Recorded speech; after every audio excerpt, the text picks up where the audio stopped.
Estamos de volta com o programa Painel Livre, hoje falando sobre a Caravana da Cidadania que visita Diamantina. Estamos recebendo o Jorge Maranhão, presidente do Instituto A Voz do Cidadão, doutor Francisco Pimenta, da ADIV, e também Jovita José Rosa, presidente do IFC. Jovita, vamos lá, né? A gente está falando em mobilização, em cidadania. O poder originário, dizem que todo poder emana do povo, né? Então, está lá na Constituição, no artigo 2º da Constituição.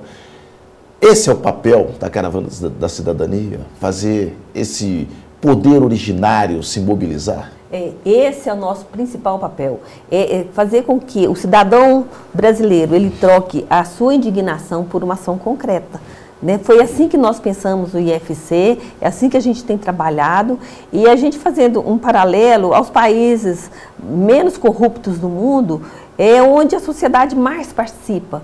Então, se a gente é omisso, né, a gente peca por essa emoção, por essa omissão, e a gente paga caro, né? A gente consegue eleger políticos que verdadeiramente não nos representam, né? E outro fator também que a gente gosta de promover é o seguinte: o mal, ele cresce na ausência do bem. Então, os cidadãos de bem, ele tem que vir para a política, se filiar a um partido, se candidatar e tentar fazer a diferença, fazer a diferença. Né? A gente não quer criminalizar a política, mas a gente percebe que isso tem afastado muitos cidadãos da vida política e a gente quer resgatar isso no projeto de iniciativa popular que iremos lançar sobre a reforma política. A gente quer resgatar os partidos políticos, as ideologias partidárias que hoje a gente não vê. Você vê uma infinidade de partidos políticos. Quando você olha o estatuto deles, é um copia e cola.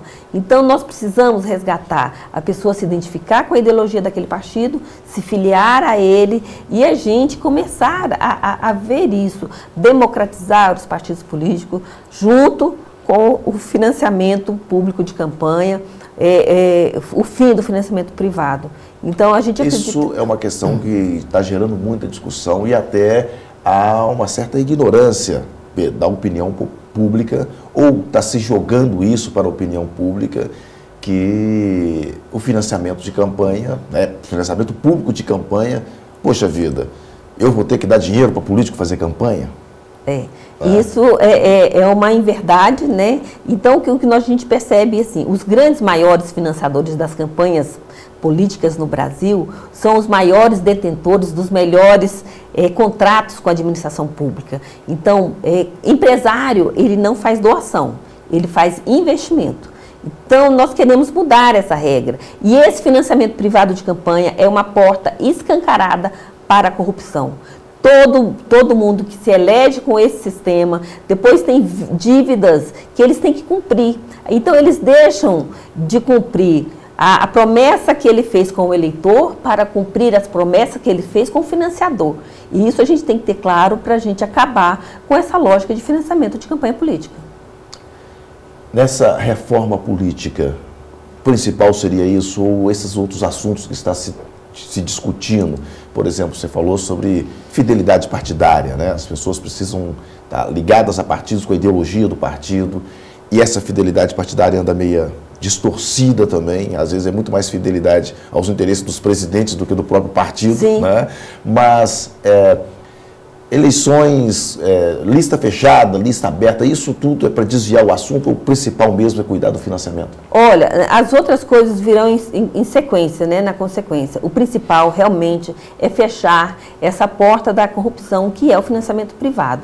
Agora, democratizar os partidos, fazer com que os seus filiados participem mais, fazer com que o recurso ele chegue para todos os partidos de forma mais igualitária. E também tem partidos que têm um comitê provisório a vida inteira.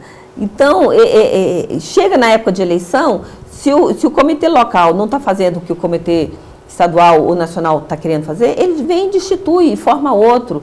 Então, nós precisamos de comitês institucionalmente organizados, com seus presidentes das regionais, dos partidos, e também a gente quer revitalizar a vida partidária, né? Hoje, os partidos políticos virou o quê?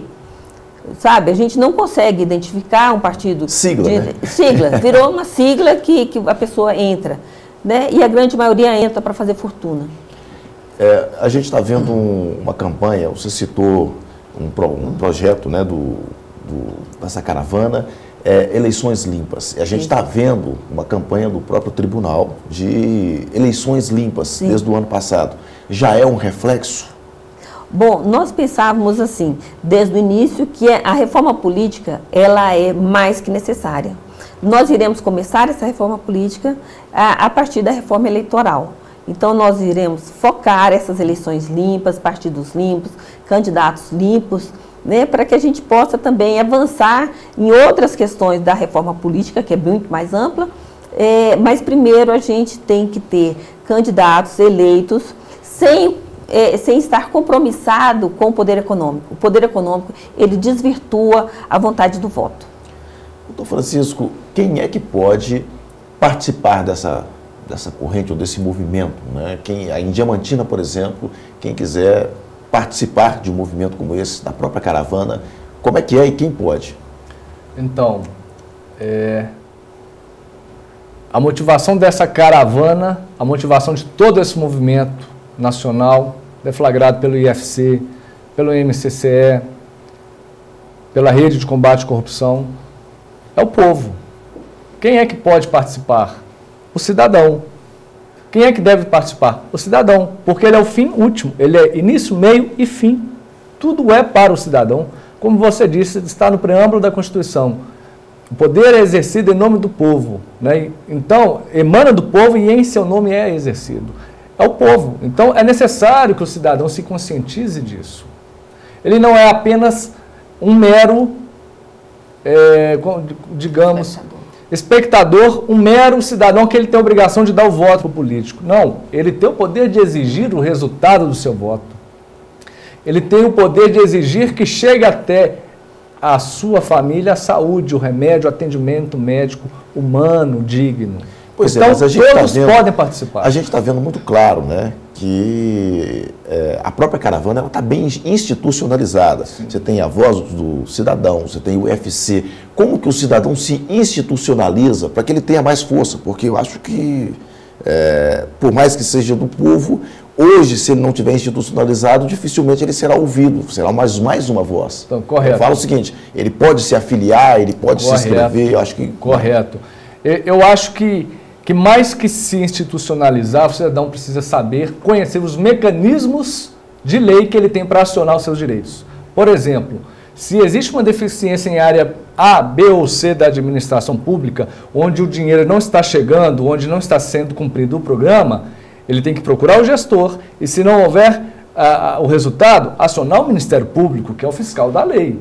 Então, primeira coisa é saber como acionar o seu direito. Agora, como forma de atuação, sim, ele pode se filiar. No caso, em Diamantina, ele pode buscar a ADIV e se filiar como voluntário à ADIV. Ou ele pode fundar uma outra organização também, nada impede. O que importa é que o cidadão tenha consciência que ele pode se organizar e partir para o trabalho mesmo de campo, de voluntariado, buscar o seu direito e exigir que sejam aplicadas as questões como tem que ser. As instituições brasileiras hoje, né, constituídas, como ela enxerga o terceiro setor hoje? Como um adversário? Porque no papel é um aliado, mas quando você apresenta relatórios que contrariam, não tem valor. Mas né? Aí eu entendo da seguinte forma, não são as instituições, são os gestores. Porque a instituição, ela tem um fim, né? Ela tem um fim programático. Agora, o gestor, às vezes, não está cumprindo. E se eu chego e detecto as deficiências e apresento o relatório, se o gestor for daquele tipo que não aceita as críticas, nem mesmo construtivas, aí está o problema. E isto, inclusive, será objeto dessa caravana. Porque nós vamos fazer visitas aos postos de saúde, fazer auditoria, levantar as falhas e os pontos positivos. E vamos apresentar ao prefeito. Então, entrando nessa sua linha de raciocínio, se o gestor acha que ele está acima de tudo, ele não vai reconhecer que há uma deficiência e vai procurar sanar. Agora, se ele vai procurar exercer o seu munus dentro do que a instituição prevê e o que é delegado ao cidadão por lei, não haverá problema nenhum. Daí a necessidade de atuação dos cidadãos. Jorge Maranhão, foi um prazer recebê-lo, conhecê-lo, né? E parabéns pelo trabalho realizado. A gente está chegando ao final do programa. Muito obrigado por atender o nosso convite. Espero tê-lo aqui em outras oportunidades, né, trazendo cidadania aqui para a nossa região. Obrigado, Marconi. Jovita, prazer conhecê-la, né? Esse movimento surgiu aonde? Foi em São Paulo, em Brasília? O movimento do IFC surgiu em Brasília, do movimento de combate à corrupção eleitoral também surgiu em Brasília, onde a gente reúne várias outras entidades, né? E hoje eu quero aproveitar e convidar as pessoas para fazer um tuitaço contra a PEC 37, que retira poderes do Ministério Público. Nós, da Caravana da Cidadania, somos contra a PEC 37 e hoje faremos um tuitaço para não retirar poderes do Ministério Público.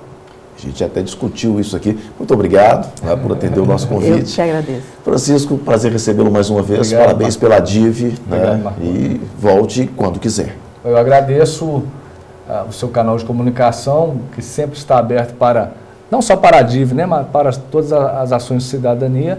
Novamente convidando a todo cidadão de bem de Diamantina que venha engrossar as fileiras da DIV, porque sozinho nós não podemos pouco, juntos poderemos fazer muito mais em prol da nossa cidade.